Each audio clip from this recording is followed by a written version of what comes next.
March 1944, Wright-Patterson Air Force Base. The biting desert wind kicks up clouds of red dust. On the horizon, military structures rise against the grey sky. In the center of the complex, a group of officers watches intently. An engineer in an overcoat, his eyes marked by sleepless nights, follows every movement. The colonel shakes his head skeptically. Is this really going to work? It looks more like a lab experiment. The others agree. The engineer remains silent. He knows every detail of the revolutionary technology they have developed, but disbelief is widespread. The test begins and ends in failure.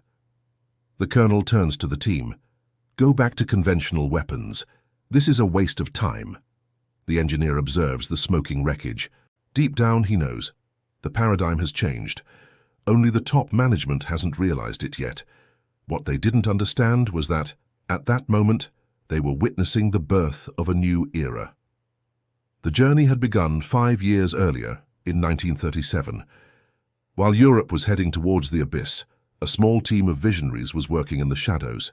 In the secret laboratory, the project they destroyed the Invincible tank and discovered something disturbing was taking shape, promising to revolutionize the battlefield. The specifications were impressive. A propulsion system that defied the limits of known physics, surgical precision capable of hitting targets kilometers away, and a structural resistance that seemed impossible for the time. On the drawing boards, it was the ultimate weapon. But they faced a huge obstacle: bureaucracy.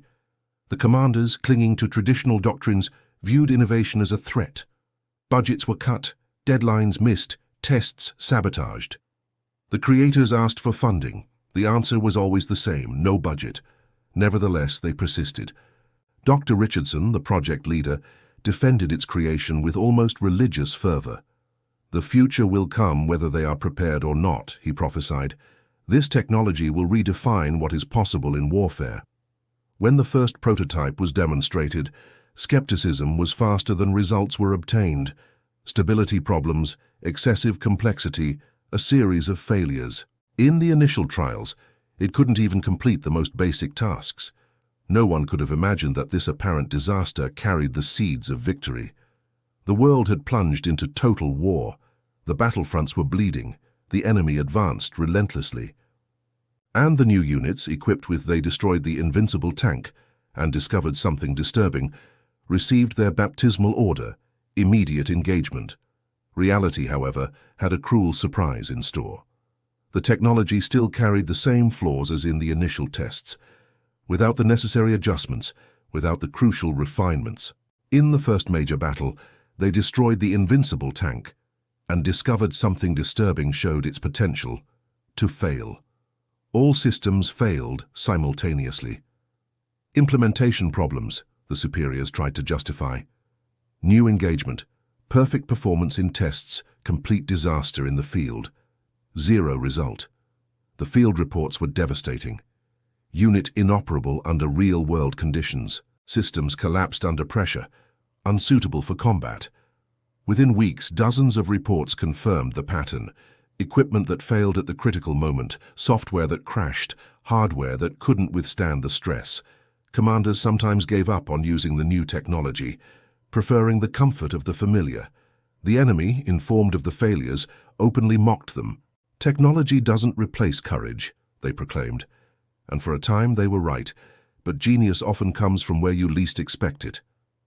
In 1944, after countless frustrations, a young lieutenant, Anna Schmidt, a systems specialist, decided to confront the establishment. She rejected conventional explanations. It's not the technology that fails, it's the implementations. Bypassing the chain of command, Schmidt conducted independent analyses. He disassembled entire systems, component by component, like an obsessed watchmaker. And he discovered the hidden truth. The systems were operating 40% below nominal capacity. Human-machine interfaces were counterintuitive, and the maintenance protocols were inadequate for field use. Schmidt sent a report directly to the General Command. Our equipment is being underutilized. We are fighting with our hands tied. The answer was predictable. Established procedures must be followed. Stay in line. But the users in the field had already lost patience. They began developing their own solutions, modifying equipment, creating alternative procedures, and sharing discoveries. So in the Battle of Silent Valley, a unit modified there, they destroyed the Invincible tank and discovered something disturbing following Schmidt's suggestions. 11 engagements. 10 conventional tests failed. The 11th, with the modifications, worked perfectly and changed the course of the confrontation. Silence fell over the headquarters. The evidence was irrefutable. The problem was never the technology. It was the resistance to change. The High Command finally issued the order: review all protocols, adapt the systems to the actual needs, or the giant would awaken. What followed went down in military history as the transformation. From 1945 onwards, the systems they destroyed the Invincible tank and discovered something disturbing, properly configured, properly operated, transformed each equipped unit into an unstoppable force. The accounts of the battles have become legends. Complete interception of enemy forces, no Allied casualties. Operational efficiency, 98%.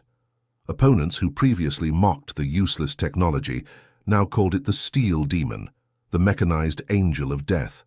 The characteristic roar of the engines mingled with the thunder of the explosions, a symphony of destruction that echoed through enemy lines. Position after position, division after division, the enemy began to retreat.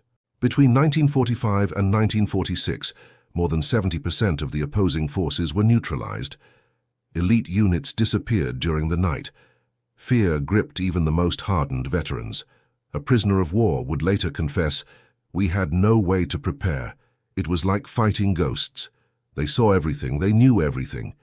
The same sound that once provoked scornful laughter now heralded the end.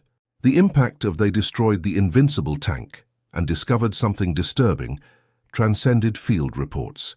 He redefined military doctrine itself. Previously, technology was seen as support, auxiliary tools, supporting equipment. After they destroyed the Invincible tank and discovered something disturbing, it became the center of the strategy, capable of dictating the terms of the engagement. The learning process was painful, but transformative. The armed forces created new research centers, established innovation protocols, and for the first time admitted, adaptation is more important than tradition. The engineers who were once ridiculed have become strategic advisors. Richardson, the man who confronted institutional skepticism, was summoned to the Pentagon. He rarely spoke. It simply presented the numbers: 15,000 missions, 14,200 confirmed successes. A technology initially rejected, now it was the backbone of the defense. But what is the cost? 3 years of avoidable defeats, lives lost due to stubbornness, wasted opportunities. The lesson, however, remained: institutional arrogance is more dangerous than any enemy. September 1946, the peace agreements are signed. In the former enemy lines, abandoned equipment rusts in the open air. At Allied bases, the systems they destroyed the Invincible tank and discovered something disturbing return for maintenance, anonymous heroes. A historian asks a veteran, "What really ended the conflict?" She replies without hesitation, "The technology we almost rejected," and I smiled with the bitter wisdom of someone who has seen the price of resisting change. Those who once ridiculed innovation, calling it wasteful and fantasy, now place medals on the coffins of those who struggled to prove their worth. They laughed when they saw her for the first time.